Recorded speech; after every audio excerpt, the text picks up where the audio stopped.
আসসালামু আলাইকুম। দেশ বিদেশ টিভি থেকে হুসেন বলছি। আমার চ্যানেলে সবাইকে স্বাগত।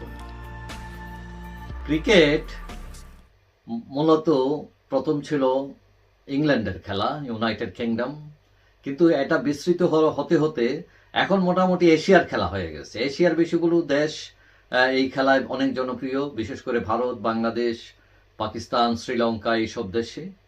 তো এখন আইপিএল, ইন্ডিয়ান প্রিমিয়ার লিগ নামে প্রতি বছর একটা খেলা হয়, টি-20 গেম ক্রিকেটের, এবং এটা অনেক জনপ্রিয় এবং এখানে চান্স পাওয়া এটা একটা প্রেস্টিজিয়াস ইস্যু।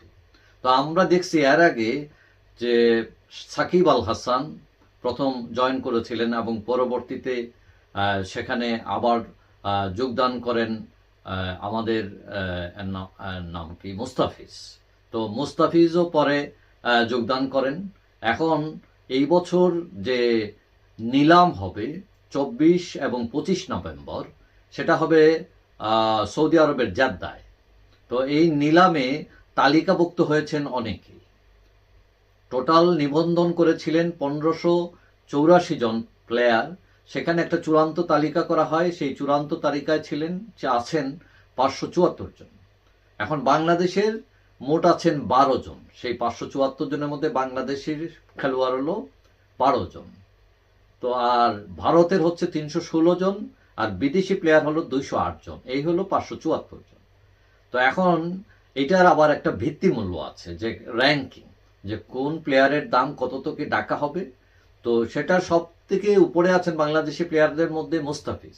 তিনি তার ভিত্তিমূল্য 2 কোটি রুপি, যে ভিত্তিমূল্য সেই ক্যাটাগরিতে তিনি আছেন। এবং এর আগে তিনি সানরাইজ, তারপর দিল্লি, মুম্বাই, চেন্নাই এইসব দলে তিনি খেলেছেন। তার অভিজ্ঞতা রয়েছে, ভালো পারফরমেন্সও করেছেন, গতবারও খারাপ খেলেন নাই। এবং সাকিব, তিনি প্রথম আইপিএল খেলেন বাংলাদেশের পক্ষ থেকে, এবং তার ভিত্তিমূল্য ধরা হয়েছে 1 কোটি রুপি। এর আগে তিনি কলকাতায় খেলেছেন এবং হায়দ্রাবাদেও খেলেছেন।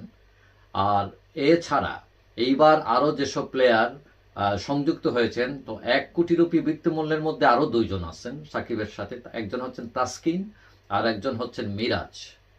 এছাড়া 75 লক্ষ রুপির আরেকটা ভিত্তিমূল্য আছে, সেখানে স্থান পেয়েছেন লিটন দাস, রিশাদ, তৌহিদ হৃদয়, শরীফুল, শেখ মেহেদি, তানজিম এবং নাহিদ।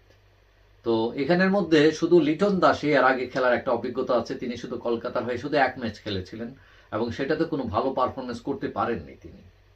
তো গতবার শুধু আমাদের প্লেয়ার ছিলেন মুস্তাফিজ, তবে এইবার 12 জন প্লেয়ারকে তারা তালিকাভুক্ত করেছে। এখন দেখা যাক কে বিক্রি হন, কে হন না।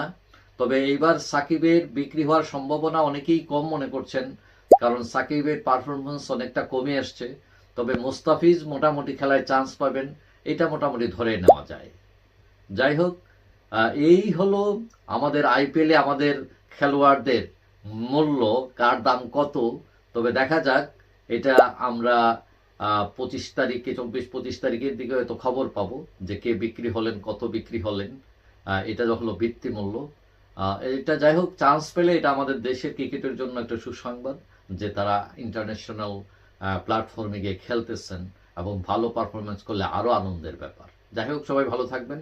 আশা করি দেখা হবে অন্য কোনো ভিডিওতে ইনশাআল্লাহ। আল্লাহ হাফিজ।